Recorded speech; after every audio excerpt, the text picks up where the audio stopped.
Hello there. The eurozone is coming under pressure right now, but would it ever break up and take the whole EU with it?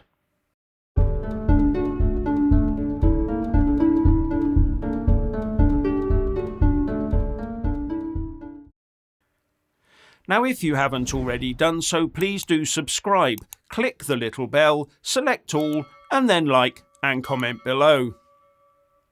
The euro is a strange currency, with 19 member states, soon to be 20 when Croatia starts using it in the new year.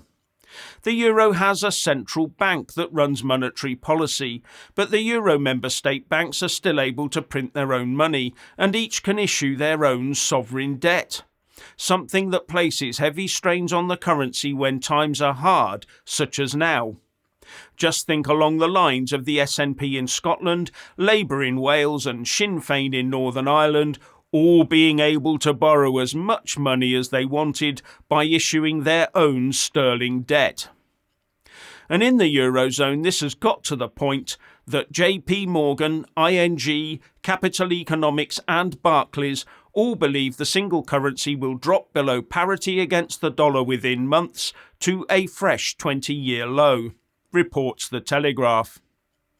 In fact, it could be a fall in the region of 10%, and all because the head of the ECB, Christine Lagarde, intends to keep ratcheting up interest rates, with Jonas Galterman, senior economist at Capital Economics, calling it a kamikaze policy. Although I would point out that unlike the pound, the euro has been below parity with the dollar before, but I think the forecasters are saying it's going to happen again, but be worse this time. And why do they forecast this? Because the one-size-fits-all eurozone monetary policy affects the high debt-to-GDP ratio countries like Italy completely differently to the low debt-to-GDP member states like Germany.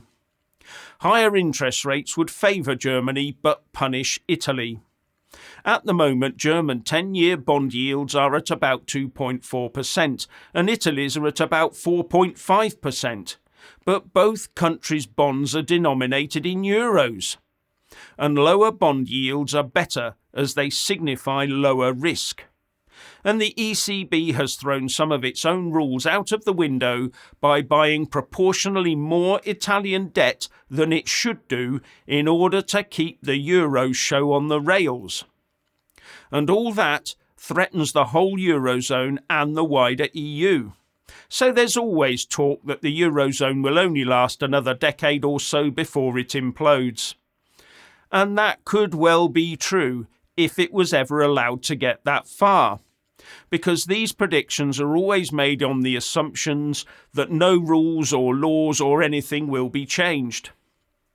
In the end, the eurozone economic situation will, I think, reach a point where its member states will have to make a decision.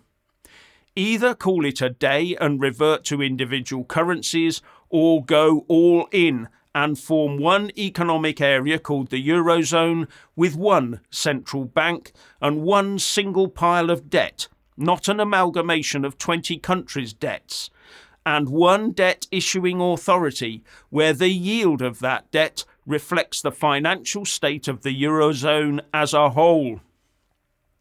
But this would require either that the most indebted nations pledge to pay more in to compensate for the debt they're putting on the shoulders of others, or the least indebted nations will have to accept that they are taking on the debts incurred by others.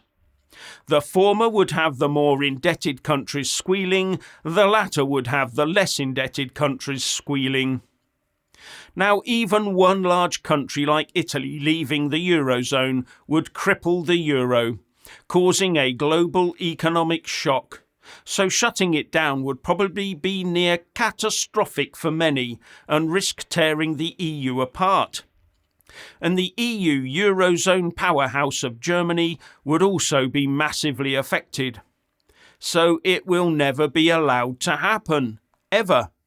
In the end, the euro members will come to realise that the only way to make it work properly will be to merge their economies under one single central bank running the show. And Germany will have a decision to make.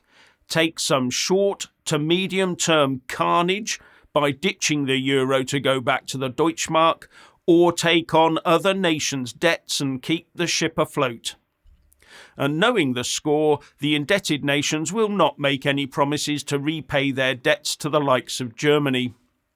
The less indebted nations will have to like it or lump it.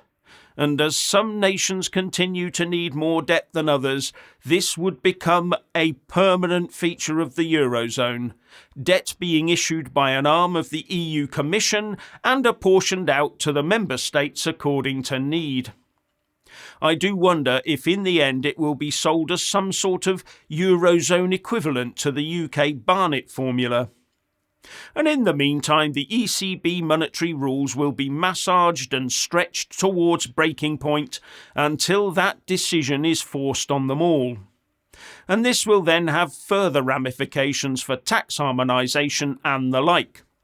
And all this will make sense to and be welcomed by some, but also be rejected by others. But they are all living under the ratchet of ever closer union, so they should all expect this to happen eventually. But it won't be an overnight thing, it will be a gradual evolution, maybe over the next 10 to 20 years. And in the meantime, every time the knuckles whiten on the economic roller coaster, the EU Commission and ECB will stretch, tinker with and tweak the rules just a little bit more as they guide it towards their EU superstate. So no, the eurozone demise is not inevitable unless they fail or refuse to submit to ever closer union. Now, one drawback for the EU to this would be the difficulty of attracting or even being able to accept new member states if it became a de facto single nation state. No one would ever be able to claim that member states, once ensconced in the eurozone, still had any national sovereignty to speak of. The eurozone members of today have been subjected to a long-term national adjustment to ceding authority over their economies to the faceless Brussels bureaucrats. But for any new joiner it would be a real jolt to the system. Besides which it might be a step too far for the population. And that's probably why they've set up the European Political Community, a loose collection of 44 states set up by the 27-member EU Council. And it had its first meeting in early October this year, with Liz Truss in attendance during her short tenure as PM, if you remember, with talk that London would be taking some sort of central role going forwards. But many of us believe that this is just a European Union Mark II as Brussels tries to expand its influence and power. You get countries to join the EPC and then gradually suck them in and assimilate them. But the more that the Eurozone and the EU becomes like a single country, with former sovereign states being nothing more than mere regions, the harder it will be for new countries to join, and the longer it will take. And all the while, the wealthier regions within the EU will come to realise they've been had. And finally, when subscribing, please don't forget to press that little bell and also select the all option, or you won't get any notifications when I publish a new video. And thank you all so much for taking the time to watch the show.